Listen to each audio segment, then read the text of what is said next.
صبح की हल्की रोशनी समंदर के ऊपर फैल रही थी। दूर दूर तक पानी की सतह पर सुनहरी चमक तीर रही थी। एक छोटी सी कश्ती लहरों के साथ हल्के हल्के हल रही थी। कश्ती में एक नौजवान बैठा था। उसका नाम साहिल था। खूबसूरत चेहरा, गंदुमी रंग, मजबूत कंधे। मगर इस वक्त उसकी आंखों में थकन थी।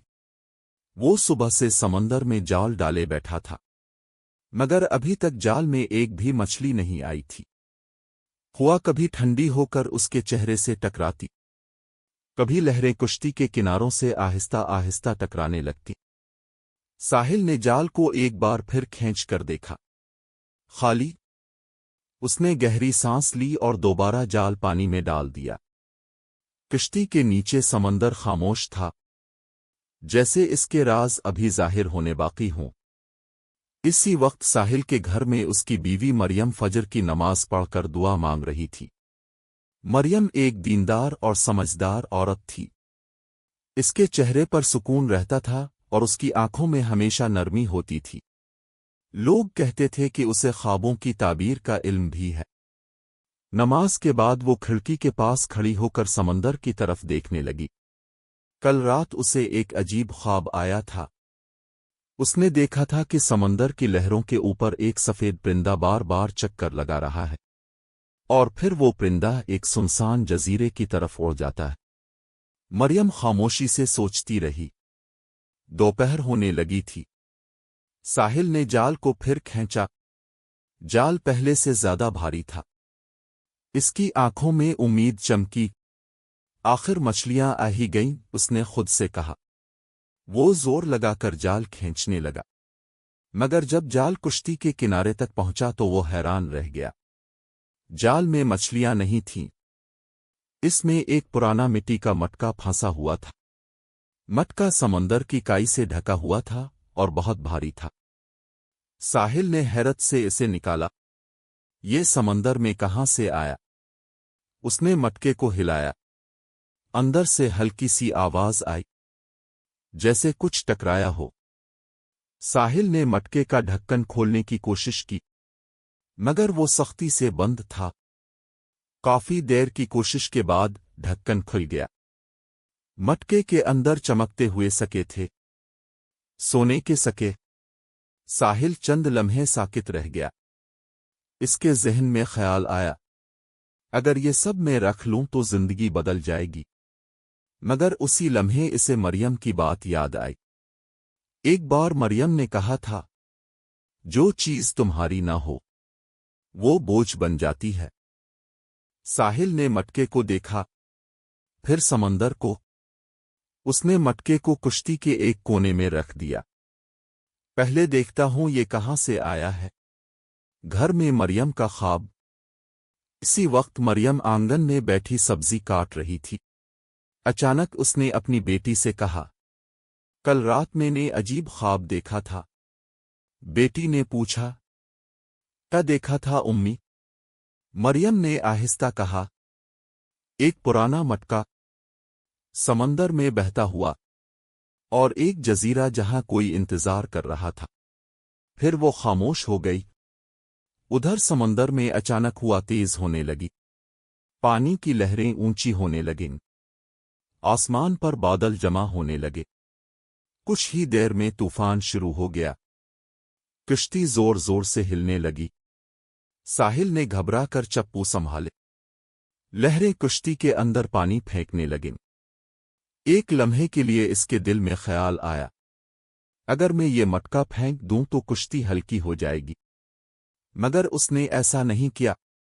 वो चप्पू चलाता रहा।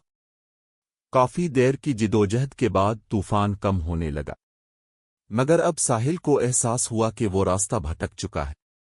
दूर एक छोटा सा जजीरा नजर आ रहा था। उसने कश्ती इसी तरफ मोड़ दी। जजीरे पर अजीब खामोशी थी। दरख्तों के साए लंबे हो रहे थे। साहिल ने कश्ती किनारे लगाई। वो मटका उठाकर जजीरे पर उतर गया। कुछ फासले पर एक टूटी हुई झोंपड़ी थी। वो आहिस्ता आहिस्ता उसकी तरफ बढ़ा। झोंपड़ी के अंदर एक बहुत बूढ़ा आदमी बैठा था। اس کے کپڑے پھٹے ہوئے تھے اور آنکھوں میں کمزوری تھی۔ ساحل نے حیرت سے پوچھا، آپ یہاں اکیلے؟ بوڑھے نے کمزور آواز میں کہا، بیٹا، میرا سامان سمندر میں گر گیا تھا، اس میں میری ساری جمع پونجی تھی۔ ساحل نے خاموشی سے مٹکا آگے رکھ دیا۔ بوڑھے کی آنکھیں بھر آئیں، وہ کانپتے ہاتھوں سے مٹکے کو چھونے لگا۔ یہ میرا ہی ہے۔ ساحل نے سر ہلایا، مجھے جال میں ملا تھا۔ بوڑھا کچھ دیر خاموش رہا، پھر اس نے مٹکے میں سے کچھ سکے نکالے اور ساحل کی طرف بڑھائے۔ یہ تم رکھ لو۔ ساحل نے ہاتھ پیچھے کر لیے۔ نہیں، یہ آپ کا ہے، بوڑھے نے پہلی بار مسکرا کر کہا۔ پھر تمہیں اللہ دے گا۔ ساحل کشتی میں واپس آ گیا۔ شام ہو رہی تھی، وہ خاموشی سے چپو چلاتا رہا۔ کچھ فاصلے پر اس نے جال دوبارہ پانی میں ڈال دیا۔ چند لمحے بعد جال بھاری ہونے لگا۔ اس نے کھینچنا شروع کیا۔ اس بار جال میں بہت سی بڑی مچھلیاں تھیں۔ کشتی بھر گئی۔ ساحل حیران رہ گیا۔ رات ہو چکی تھی۔ مریم دروازے پر کھڑی تھی۔ جب ساحل کشتی سے اترا تو اس کے ساتھ مچھلیوں سے بھری ٹوکریاں تھیں۔ مریم نے مسکرا کر پوچھا، آج سمندر نے دیر سے دیا نا؟ ساحل نے حیرت سے اسے دیکھا۔ تمہیں کیسے پتہ؟ مریم نے صرف اتنا کہا، خواب میں پرندہ اسی طرف گیا تھا جہاں امانت واپس ہونی تھی۔ پھر وہ اندر گئی اور چولہے پر پانی رکھ دیا۔ ساحل نے خاموشی سے مچھلیوں کی ٹوکریاں پڑوسیوں کے گھروں میں بانٹنا شروع کر دیں۔ کچھ دیر بعد پورے محلے میں چولہے جل رہے تھے۔ لوگوں کے گھروں سے دعاؤں کی آوازیں آ رہی تھیں۔ مریم دروازے سے یہ سب دیکھ رہی تھی۔ اس نے کچھ نہیں کہا، مگر اس کی آنکھوں میں اطمینان تھا۔ سمندر کی لہریں دور اندھیرے میں خاموشی سے بہہ رہی تھیں، جیسے وہ بھی جانتی ہوں کہ امانت لوٹانے والے ہاتھ کبھی خالی نہیں رہتے۔ رات گہری ہو چکی تھی۔ محلے کے زیادہ تر گھروں کی بتیاں بجھ چکی تھیں، مگر ساحل کے گھر کے آنگن میں ہلکی روشنی اب بھی جل رہی تھی۔ چولہے کے پاس مریم بیٹھی مچھلی صاف کر رہی تھی۔ ساحل خاموشی سے جال سمیٹ رہا تھا۔ آج پورے محلے کو مچھلی بانٹنے کے بعد بھی اس کے پاس کافی مچھلیاں بچ گئی تھیں۔ کچھ دیر خاموشی رہی، پھر مریم نے آہستہ کہا، آج سمندر نے تمہیں آزمایا تھا۔ ساحل نے ہاتھ روک کر اسے دیکھا۔ تمہیں کیسے معلوم؟ مریم نے سر جھکائے مچھلی دھوتے ہوئے کہا، کل رات خواب میں ایک مٹکا دیکھا تھا، پھر طوفان، پھر ایک بوڑھا آدمی۔ ساحل چند لمحے خاموش رہا، پھر اس نے پورا قصہ سنا دیا۔ مریم نے صرف مسکرا کر کہا، اللہ جب دیکھتا ہے کہ بندہ امانت لوٹا دیتا ہے تو رزق کے دروازے کھول دیتا ہے۔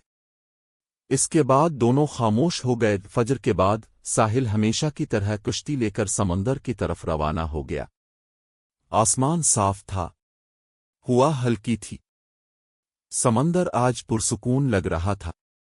ساحل نے جال پانی میں ڈال دیا۔ وہ خاموش بیٹھا لہروں کو دیکھتا رہا۔ کچھ دیر بعد اس کی نظر دور ایک چھوٹی سی کشتی پر پڑی۔ کشتی عجیب طرح ہچکولے کھا رہی تھی، جیسے اس کا توازن ٹھیک نہ ہو۔ ساحل نے آنکھیں تنگ کر کے دیکھا۔ کشتی میں 2 آدمی تھے اور وہ زور زور سے ہاتھ ہلا رہے تھے۔ ساحل نے فوراً چپو چلانا شروع کیا۔ جب وہ قریب پہنچا تو دیکھا کشتی کا نچلا حصہ ٹوٹا ہوا تھا، پانی اندر آ رہا تھا۔ ایک آدمی گھبرا کر بالٹی سے پانی نکال رہا تھا، دوسرا آدمی کمزور ہو کر بیٹھا تھا۔ مدد کرو، ایک نے چیخ کر کہا۔ ساحل نے اپنی کشتی ان کے قریب کر لی۔ جلدی ادھر آؤ۔ پہلے آدمی نے دوسرے کو سہارا دیا اور دونوں ساحل کی کشتی میں آ گئے۔ چند لمحوں بعد ان کی کشتی پانی میں ڈوب گئی۔ دونوں آدمی سانس لے کر بیٹھ گئے۔ ان میں سے ایک بوڑھا تھا، دوسرا نوجوان۔ बूढ़े ने थके हुए लहजे में कहा, बेटा, अगर तुम ना आते तो हम खत्म हो जाते। साहिल ने सिर्फ सर हिला दिया, फिर उन्हें पानी पिलाया। एक अजीब पहचान। बूढ़े ने गौर से साहिल को देखा, फिर अचानक उसकी आंखों में पहचान की चमक आई। क्या तुम वही हो जिसने मेरा मटका वापस किया था? साहिल हैरान हो गया। ये वही जजीरे वाला बूढ़ा आदमी था। साहिल मुस्करा दिया। आप यहाँ? बूढ़े ने हल्की हंसी के साथ कहा, आज मैं शहर जा रहा था, मगर कुश्ती ने साथ छोड़ दिया। फिर इसने अपने साथ वाले नौजवान की तरफ इशारा किया। ये मेरा पोता है। नौजवान ने एहतराम से सलाम किया। पांचवीं मुश्किल। अचानक आसमान पर बादल जमा होने लगे। हुआ फिर तेज हो गई। समंदर की लहरें उठने लगीं।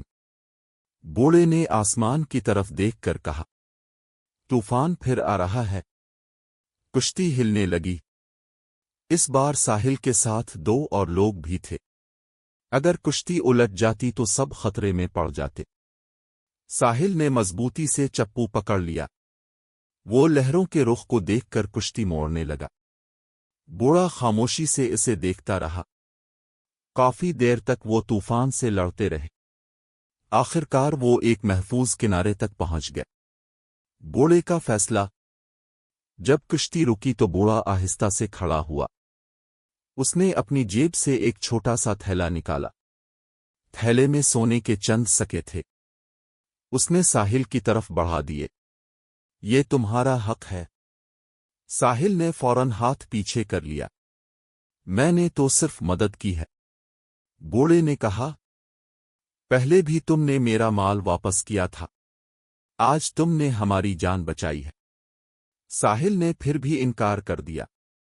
बूढ़े ने कुछ सोचा, फिर मुस्करा दिया। अच्छा, अगर तुम नहीं लेते तो मैं एक और तरीका इख्तियार करता हूं। अगले चंद दिनों में एक अजीब बात होने लगी। बूढ़ा अक्सर साहिल के गांव आने लगा। वो खाली हाथ नहीं आता था। कभी वो नई कुश्ती ले आता, कभी मजबूत जाल, कभी वो गांव के गरीब मच्छेरों के लिए लकड़ी और रस्सियां ले आता। जल्द ही पूरे गांव के मच्छेरों के पास बेहतर कश्तियां और जाल हो गए। मछली ज्यादा पकड़ी जाने लगी। लोगों के घरों में खुशहाली आने लगी। एक शाम साहिल और मरियम समंदर के किनारे बैठे थे। सूरज गुरूब हो रहा था। सुनहरी रोशनी लहरों पर फैल रही थी। दौर मच्छेरों की कश्तियां वापस आ रही थीं।